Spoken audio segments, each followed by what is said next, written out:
Well, as I think most of you know, my name is Daniel Kish, and it's an honor. It's a huge honor.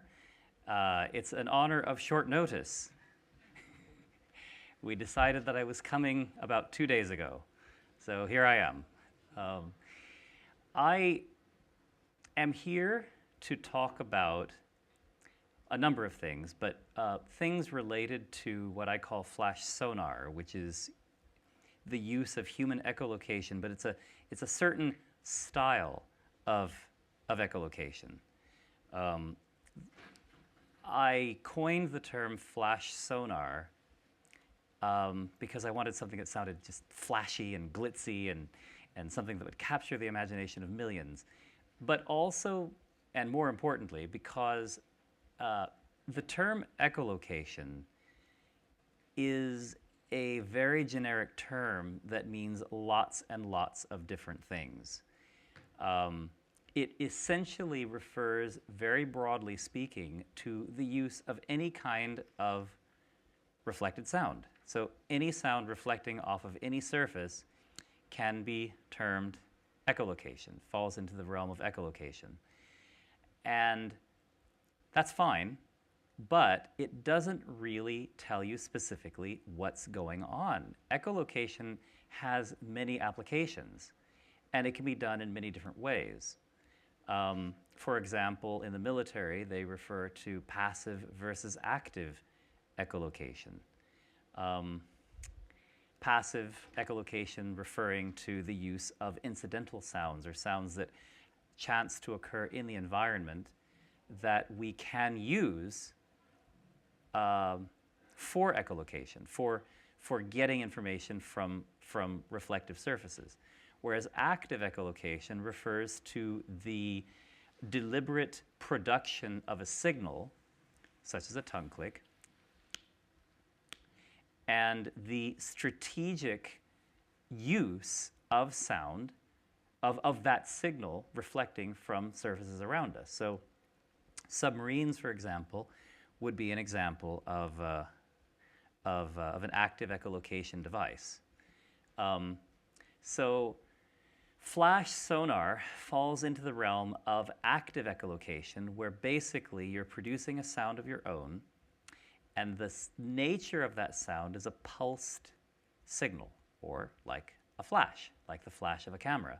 And in fact, the term flash sonar was inspired by a number of our blind students who were once sighted, who made the comment that their experience with using echolocation, as I was teaching it in those days, was like the flash of a camera. The sound was like a flash. They used the term flash. So in time, I came to use the term flash. What I'd like to do is start off with a video. And the video will sort of put in context what it is that I've developed, what it is that I teach. I'll just give you a tiny bit of background, not a whole lot of background, because if you just Google Daniel Kish, you'll find out more about me than I myself know. So feel free. I run a company called World Access for the Blind, and World Access for the Blind basically specializes in developing mobility techniques, navigation techniques for blind individuals that are much more advanced and much more broadly applicable than those techniques that are currently available. So that's what World Access for the Blind does. The video that we'll start with basically kind of puts all of that into context. So why don't we just start with it's like if you guys can see with your eyes, and we can see with our ears. Human echolocation is a way of seeing with sound. You're using flashes of sound instead of flashes of light. Sound is energy, light is energy. Sound energy reflects from surfaces in the environment and returns to the listener Wow. Containing patterns, containing impressions from those surfaces. The ear can extract information from those impressions. Over here, I see a tree. That fast? Yeah, absolutely. Yeah, it just comes across, it washes in. Now I see a wall here. It's a rock wall. Yeah, it's a rock wall. And it comes up, and there's a building over here. I know the building because of the size and the density, the shape.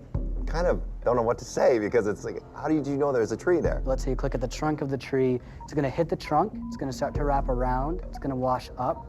When it comes back to you, it's going to shake. That'll be the bark of the tree. As it goes up, you're going to see it actually wash into the branches, and you get this sort of sound waterfall effect.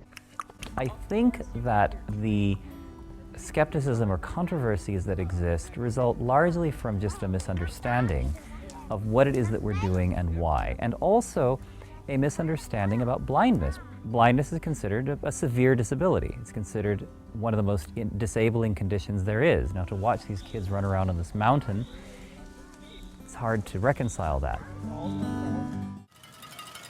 There you go. I think the biggest problem with the institutions is the imposition of limits, the presumption of limits on blind people. We shouldn't be making those presumptions. People need to be free to find their own limits. Parents see these images and can't believe it. We had the opportunity of watching the video on Friday at the very first workshop, and it was amazing. I was just flabbergasted. I couldn't believe what I was seeing. My world has been like this with Ethan since, from finding out when you told me he was blind to this moment, and suddenly the world has gone like this, and it's exciting. It's gradually going taller. Yes. And then goes across. Yep. And then it's gradually coming back down again. Yes. That's amazing. I can see the car. You can see it in your mind. Holy mother.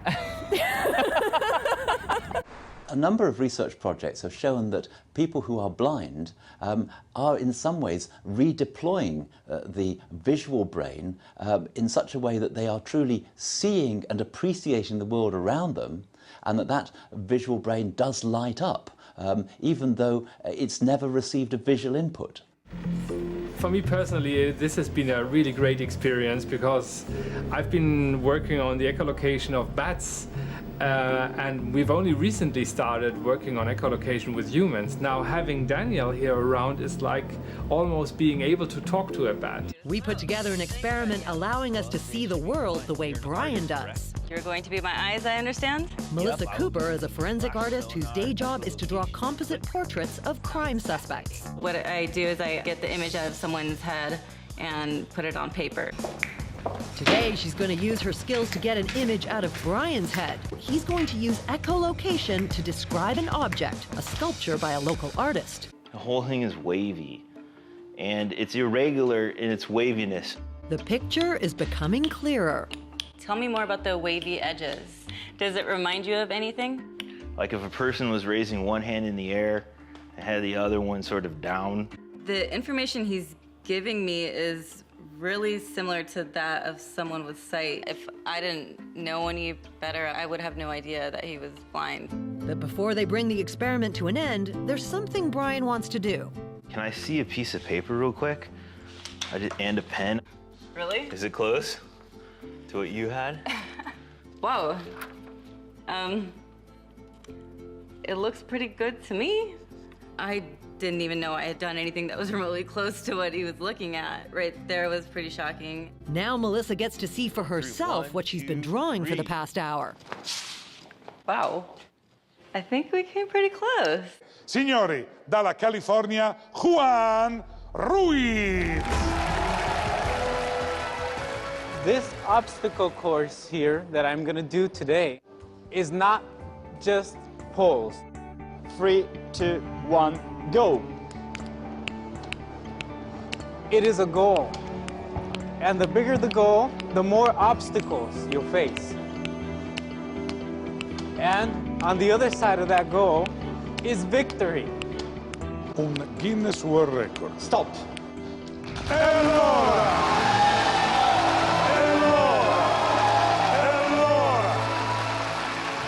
È stato bellissimo vederlo, Juan. Vieni con me, andiamo al centro, my friend. Mio amico.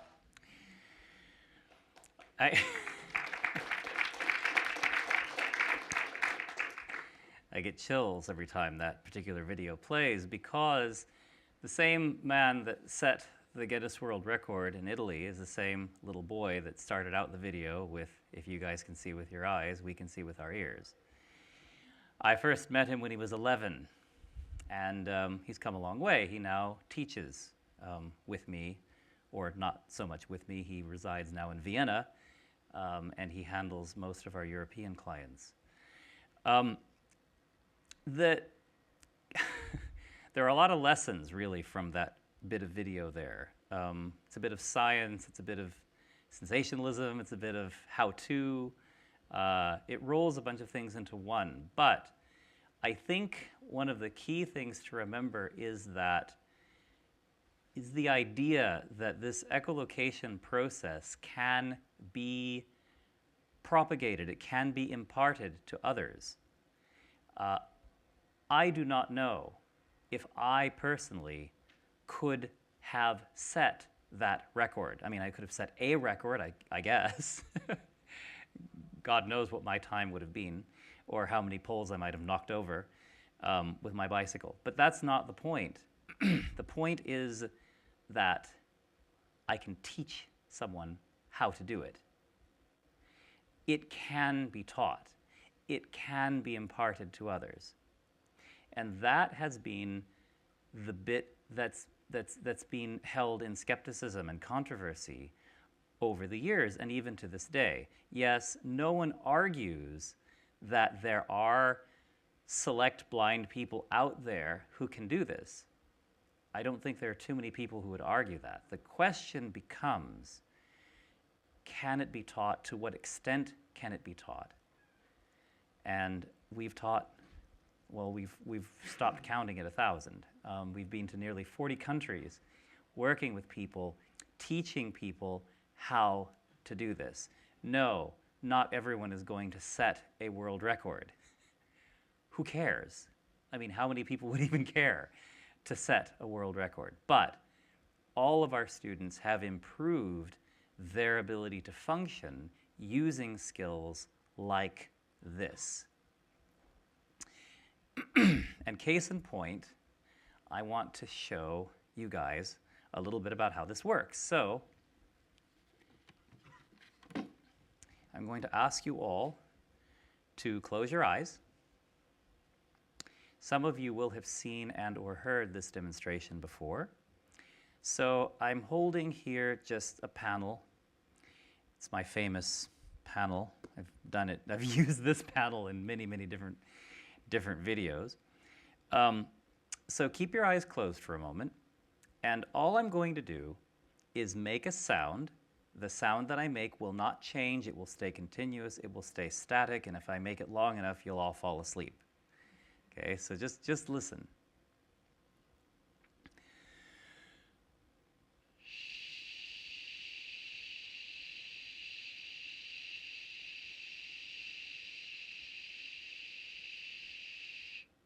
Very simple, okay? But watch what happens to that same sound, that same constant, non-varying sound. Watch what happens to the sound when I move this panel toward me and away from me.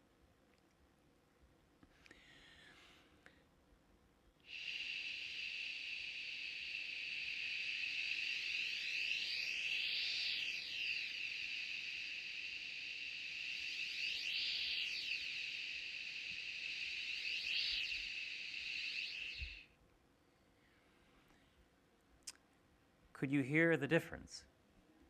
Okay, everyone open your eyes for just a moment. How would you describe the difference? Again, a little louder? It's a comb filter.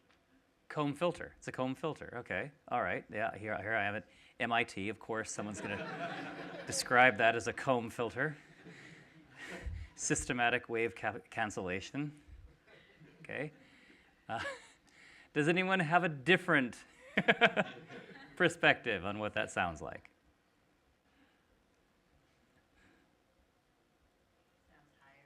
Higher? Okay. What else? There's motion. Motion, okay. A sense of motion. Seemed circular. Okay. Car drives by with a horn on. Doppler type effect. Someone over here. Louder and softer. All of those are correct. I mean, why not? Everyone has their own view. Everyone has their own perspective on what happens there when we hear sounds like this. And we spend a fair bit of time when we're working with students helping them to develop their own language around what they hear, what they experience. Because blind people don't tend to do this. Sighted people love to talk about what they see. And consequently, sighted people have developed a rich language to describe and to express and communicate what you see. And it's something that you all share with mutual interest. Well, usually mutual interest. Okay?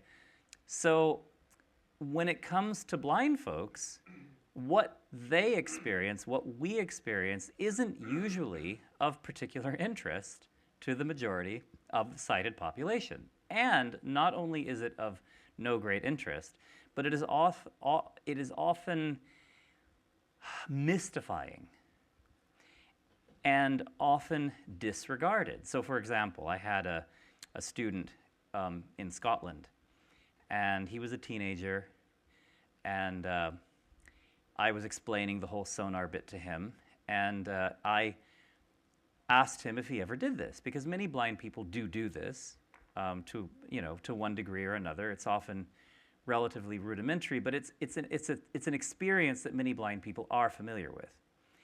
And so he responded. He said, "Well, I sometimes think I hear walls, but my mom says that's stupid."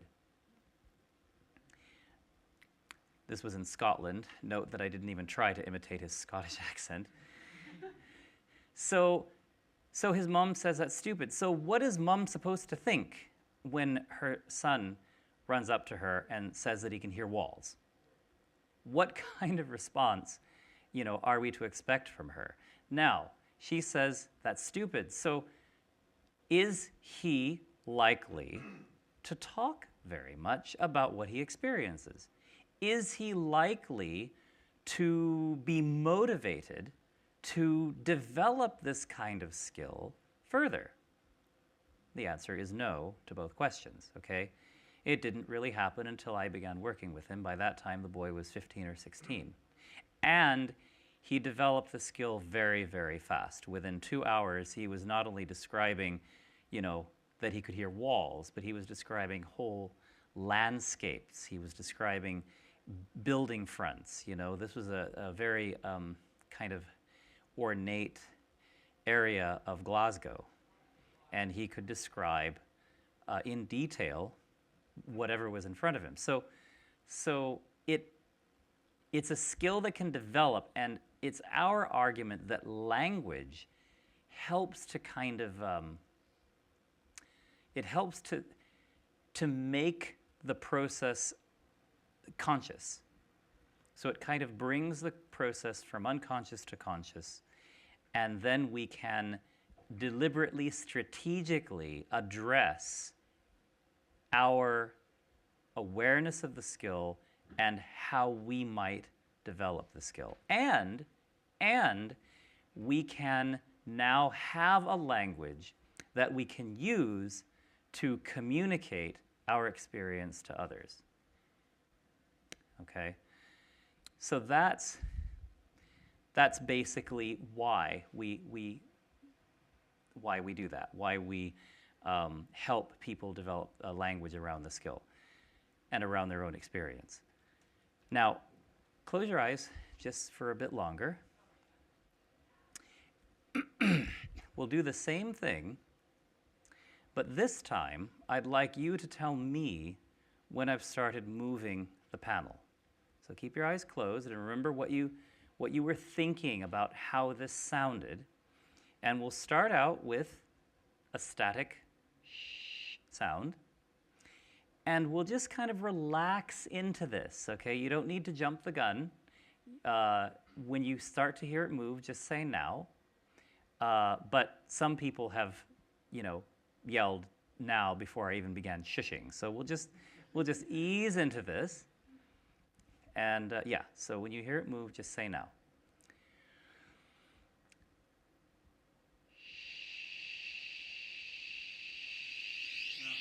All right, okay. Now, those of you who are closest to me do have an advantage, so we'll just do it a few more times.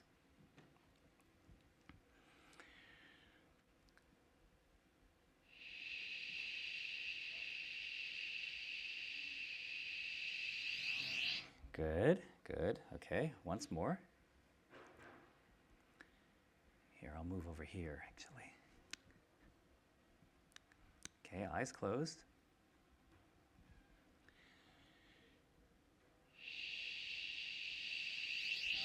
Okay, now open your eyes. Came very close to banging myself in the forehead with this panel, but not actually. So, most of you were able to hear a displacement in position at about arm's length. Okay, so what are we saying? About half a meter maybe. Okay? Without any training, okay, without any real instruction, you were able to learn to do this. Now, obviously, that's very simple, it's very basic, but it is the crux of the echolocation process, at least the part of the process where we're talking about detection of surfaces and distances. Okay, but that's really significant, okay, because once we start to learn to detect refinements in distances, then we can move that to edge detection. We can move that to precision of movement, exactly where things are, exactly what things are, okay? So we've got a screen here, and we have a relatively minor change in distance between this screen and this wall, okay? And one can learn to hear what that is and where that is. Okay? So, learning to hear where those things are, even though they're very minor. Now, this is very minor. This isn't.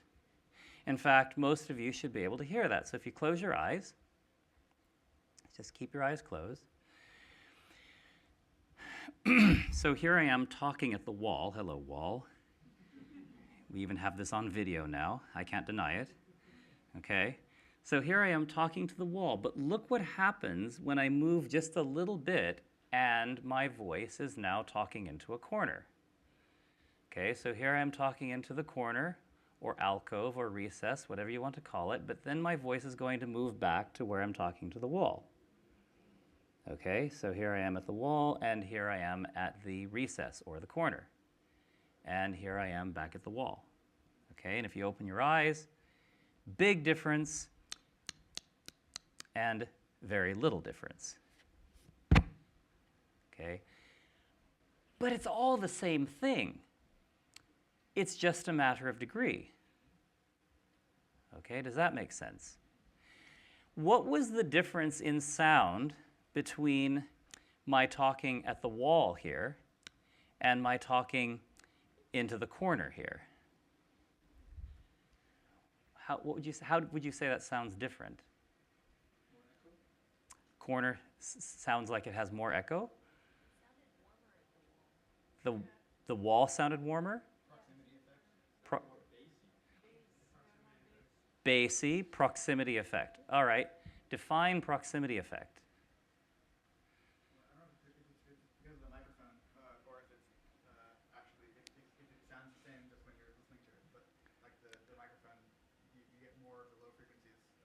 Fair enough. Yeah. Okay. So you see, you get more of a sense of low frequency when things are closer to it. Some said that had a warmer sound. Low frequencies are often associated with a warmer sound. Okay. So it's the same kind of difference. Same kind of difference. Now,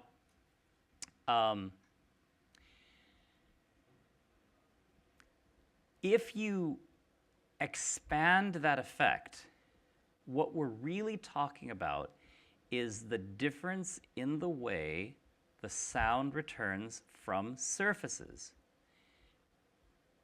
And the nature of the sound reflecting from surfaces is actually correspondent to the surface from which the sound is reflecting.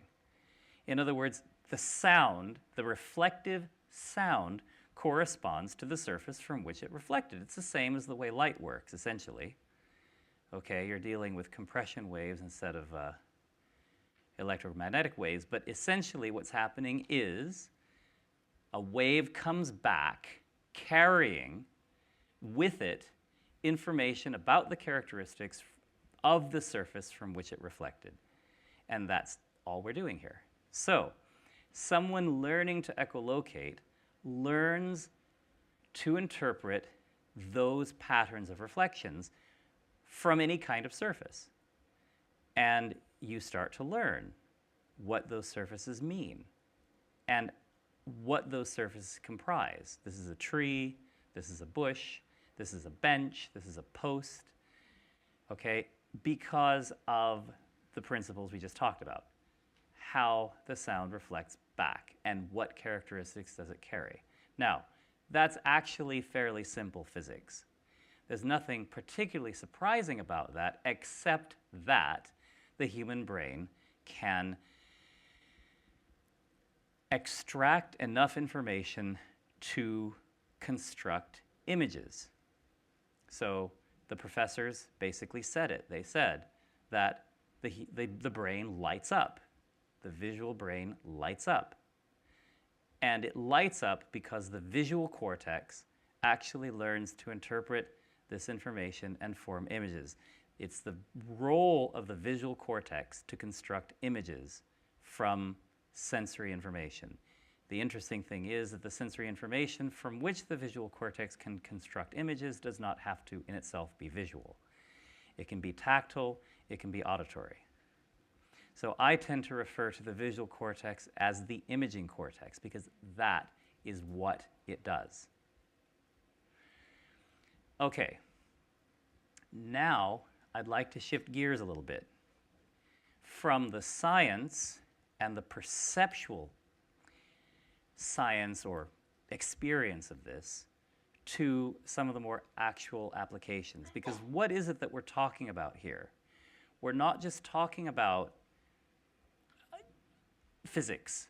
We're not just talking about what happens to a click when it goes out and propagates throughout the environment and then returns carrying information, blah, blah, blah. Okay, who cares about that if it doesn't mean anything? What it means is something very, very, very basic. So basic that most of us just don't think about it. When we think about solving the world's problems, we tend to think about big issues like famine, disease, clean water, human trafficking, domestic violence. We tend to think about these big, big issues, and they're all big issues, and they're all relevant issues. Okay, so I'm not denying the importance of these issues, but there's something that is as basic as food and air and water and sleep and health, and that is freedom of movement, freedom of choice. and freedom to exercise one's choices. And I'd like to move to the next video then, which kind of exemplifies this. Basically what we'll do is we will kind of learn how the whole echo process works. Very good. Now tell me when it goes away. What Daniel's teaching us is basically just to click our tongue and just go like this, look around. He said to us this morning, it's like one person just looking around. Yes. Yeah, good. A flash of sound, in our case a tongue click, actually irradiates or illuminates the environment with that flash of sound. It's definitely not unique to humans. Bats are well known for this. Dolphins are well known for this, and certain kinds of toothed whales. So this side seems corrugated or ribbed in some way. I said ribbed, so these striations here give the click a pingy sound. I couldn't take the bus. I was afraid to walk outside my house because I thought that I would get lost and I would never find my way back home and I would be stranded in the middle of nowhere. And what do you think is on your right? Probably a tree. You think that's a tree? Yeah. Okay, let's take a look. Actually, it's behind the car. Yes, exactly. And then the tree is over here. Yes. And since the tree, I believe, is thin, if I can get to it. Now, what makes this obviously a tree? Because a lot of sound bounces off due to the branches. I think that the skepticism or controversies that exist result largely from just a misunderstanding of what it is that we're doing and why, and also a misunderstanding about blindness. Blindness is considered a severe disability. It's considered one of the most disabling conditions there is. Now, to watch these kids run around on this mountain, it's hard to reconcile that. There you go. I think the biggest problem with the institutions is the imposition of limits, the presumption of limits on blind people. We shouldn't be making those presumptions. People need to be free to find their own limits. Parents see these images and can't believe it. We had the opportunity of watching the video on Friday at the very first workshop, and it was amazing. I was just flabbergasted. I couldn't believe what I was seeing because I didn't think that was ever possible. You know what? I think we can get back in at the door that we were at before. Oh, here's the way down. My world has been like this with Ethan since, from finding out when you told me he was blind to this moment, and suddenly the world has gone like this, and it's exciting. The mountain biking, the hiking, the tree climbing, the ball play, none of those things are in and of themselves the goal or the objective, unless the student decides that they want it to be. I'm able to identify where the things are and what are the clues to go anywhere in this world.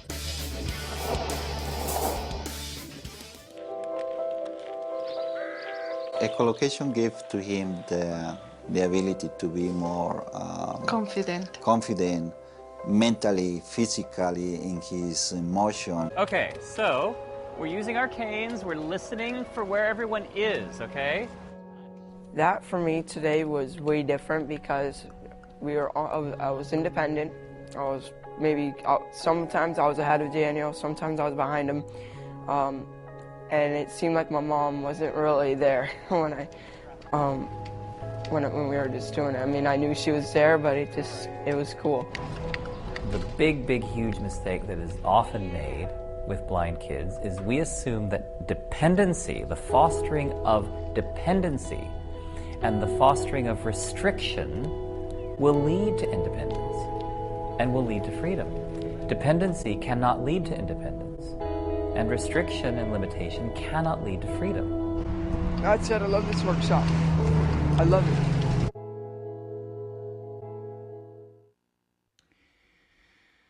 What Alec loved about this workshop was freedom, was his freedom of movement. This is a boy, 14 years old, adopted from Russia, and we did this workshop at a hotel, and Alec had really never been in an unfamiliar territory or unfamiliar area, not being guided by someone. So, I mean, he had no idea where his own hotel room was. He had no idea how to get to the elevator. He had no idea how to get to the ice machine. He had no idea how to get to the lobby. I mean, all of that was just like abstract nonsense to him until we restored his freedom of movement. Now,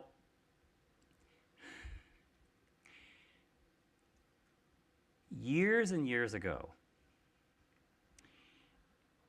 a graduate from MIT, Dr. Steve Mann, who is now at Toronto University, is often ascribed as the father of wearable computing. It was about 15 years ago when I visited him, and he said to me that then and there he felt that the technology existed to allow blind people to, and I'm closely quoting here, throw away their canes and take up tennis as a hobby. That was 15 years ago, and nothing has changed. There is no technology to allow blind people to throw away anything and take up anything like tennis as a hobby. The closest thing that comes to such technology is a stick that I could just as easily rip off a tree, and a click that I make with my tongue. Or, if you prefer, you can pay $1 for one of these dog clickers. And yet, here we are in the 21st century, and we've sent people to the moon, and we've sent things out into space to bring back information. And we've created this, and yet the best we can come up with to help blind people get around better is a stick and a click. Why? Why is this?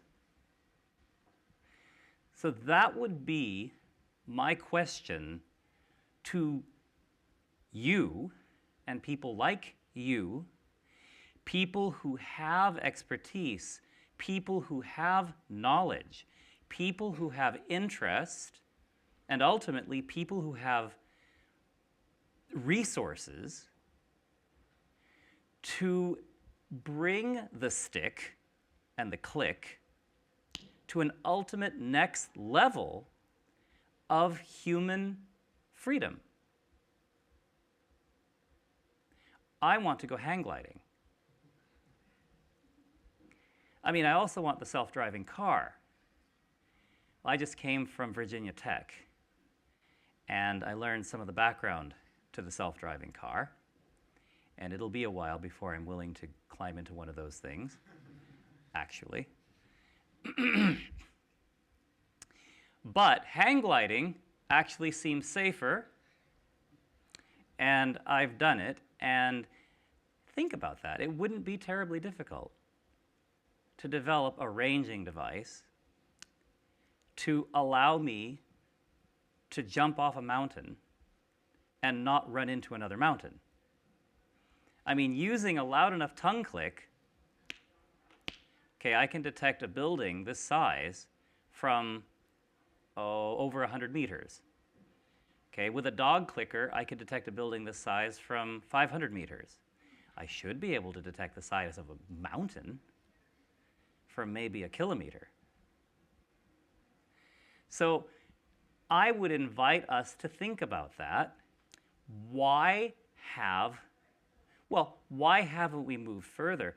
But more importantly, what can be done to move further? What kind of technology, what kind of expertise, and what kind of resources can be married together to move further, and what would the broader applications be? Because although blind people do exemplify both restriction of movement and overcoming restriction of movement, blind people are not the only people in the world who face restriction of movement,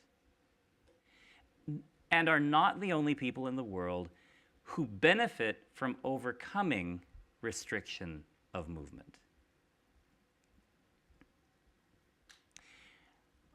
I'd like to open it to some questions. First, I'd like to thank you very much for coming. Thank you.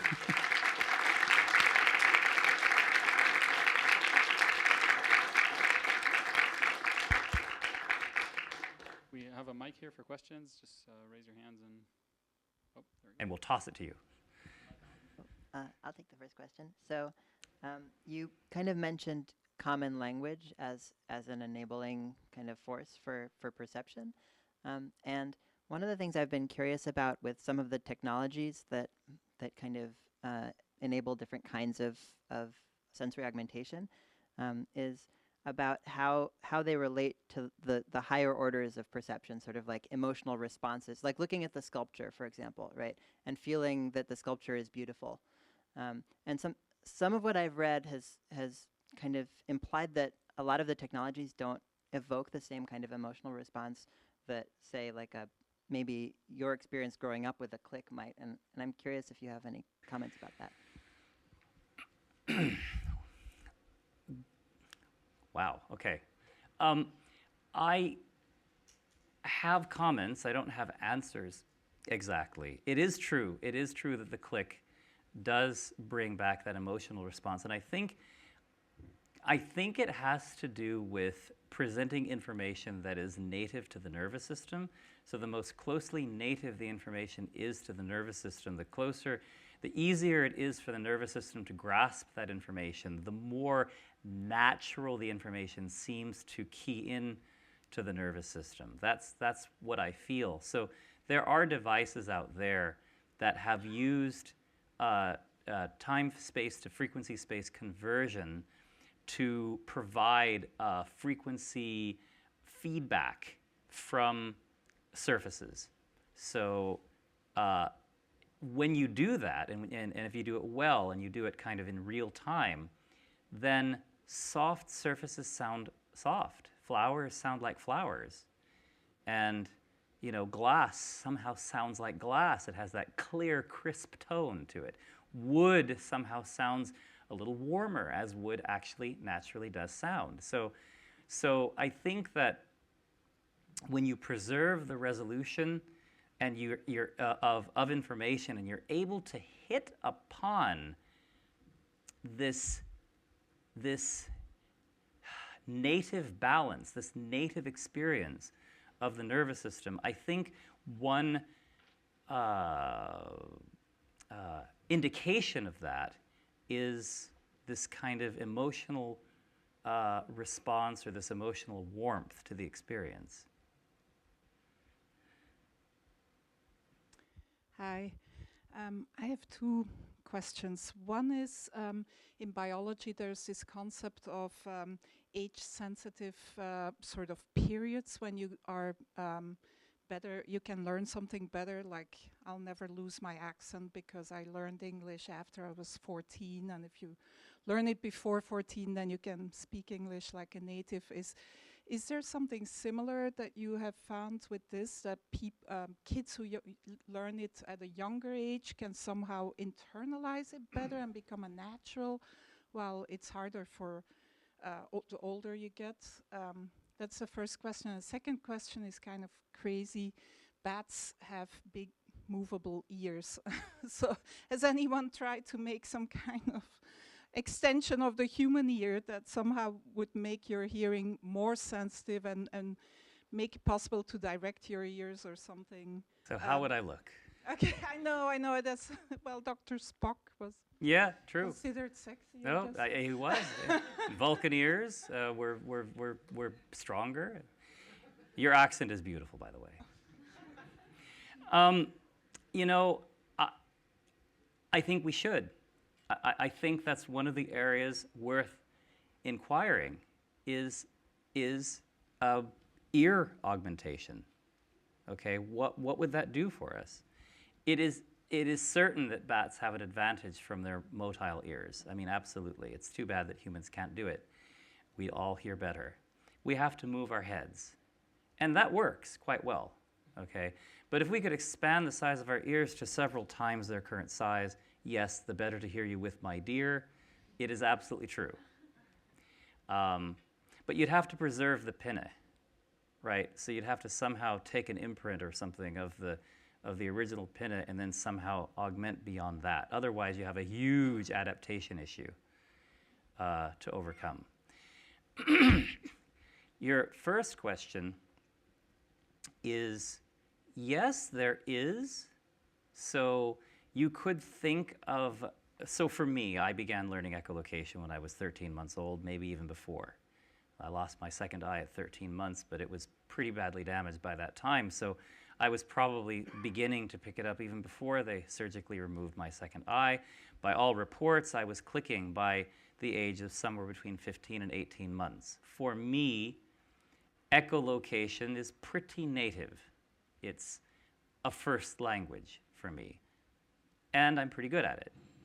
Juan, Mr. Guinness World Record, okay, also pretty good at it, born blind, echolocating to some degree all his life. I came and began teaching him at the age of 12, but all I was really doing was refining a skill he had already, started to use.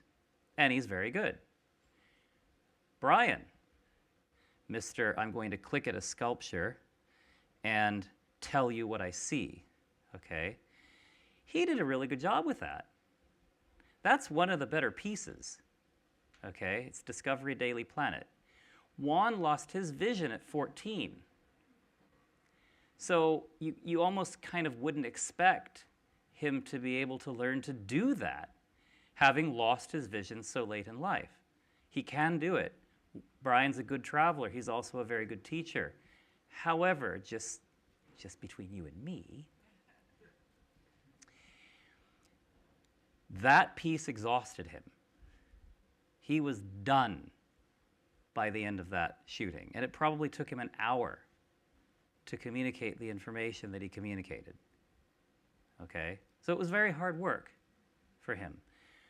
I wouldn't have sent Brian to Italy to set this world record. I sent Juan for a reason, because I didn't want to go. So there's something to the critical period argument, but there's also something to be said for cognitive override. There's something to be said for, for just being motivated and working really hard to learn a second language and to be fluent in that second language, even though it always remains a second language. We have time for one last question, but we're going to be able to ask questions down in 240 right after this, just because we need to clear the room. So I'll give that question in a second. I just wanted to get a chance to say, again, thank you to Daniel, and thank you to Jonathan, without whom this would have never happened because of a casual conversation we had before, and mentioned to the group that there are two projects around this that we're going to try and make a reality with the inspiration of Daniel and through the assistance of Daniel, and thank you for that as well. And anybody who's interested in that, either email me, tal@media, or the group vson@media. We'll invite you to the talks, and come to 240 right after this for further discussion. Here's a last question. I was kind of interested in, you showed a demonstration to us with what sounded to me like white noise, and are you also using mouth-produced clicks?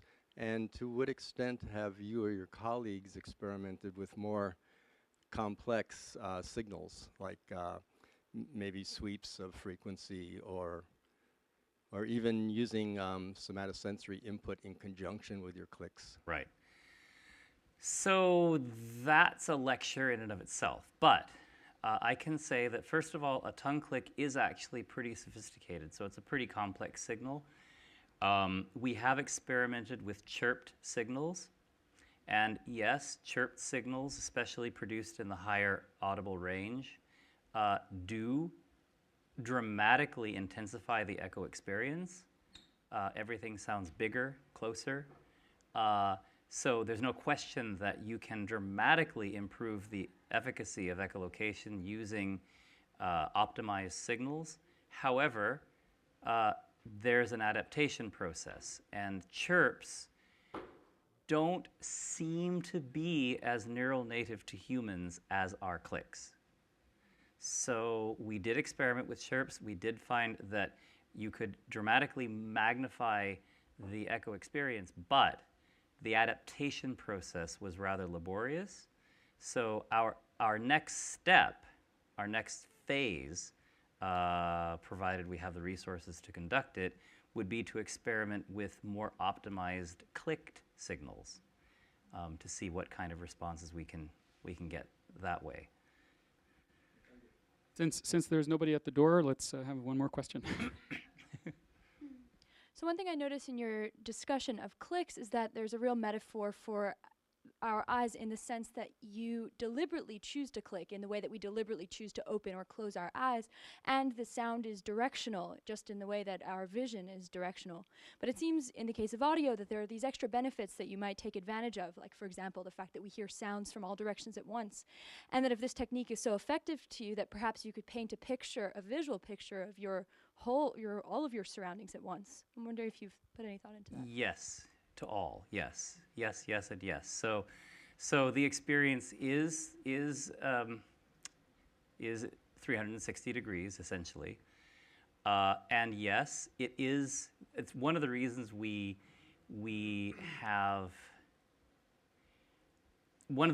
advocate the use of flash sonar in our instruction is just that active component, that actively seeking information from the environment. Scientists refer to it as interrogating the environment when they talk about bats, interrogating the environment. It's a very active process.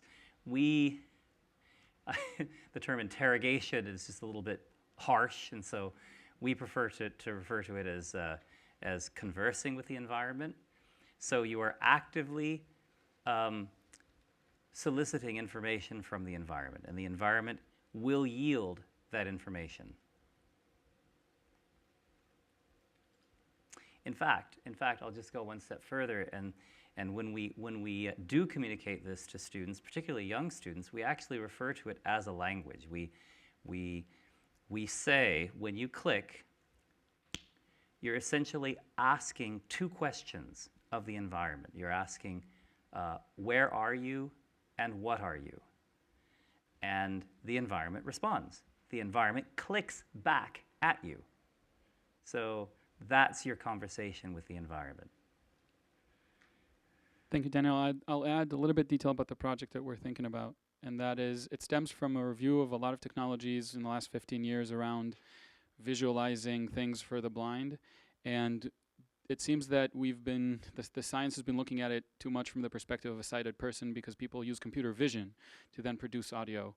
But a lot of the research that Daniel has been part of and some of the intuition of Moran, Surf, and Ronen that have been working on echolocation and are joining our team and stuff like that shows that you need to completely discount that.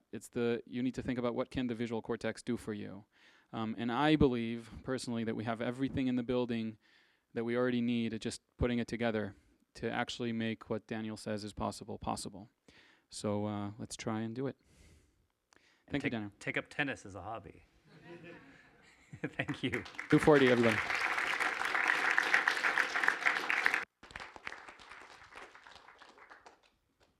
E14 240, that's the second floor in this building.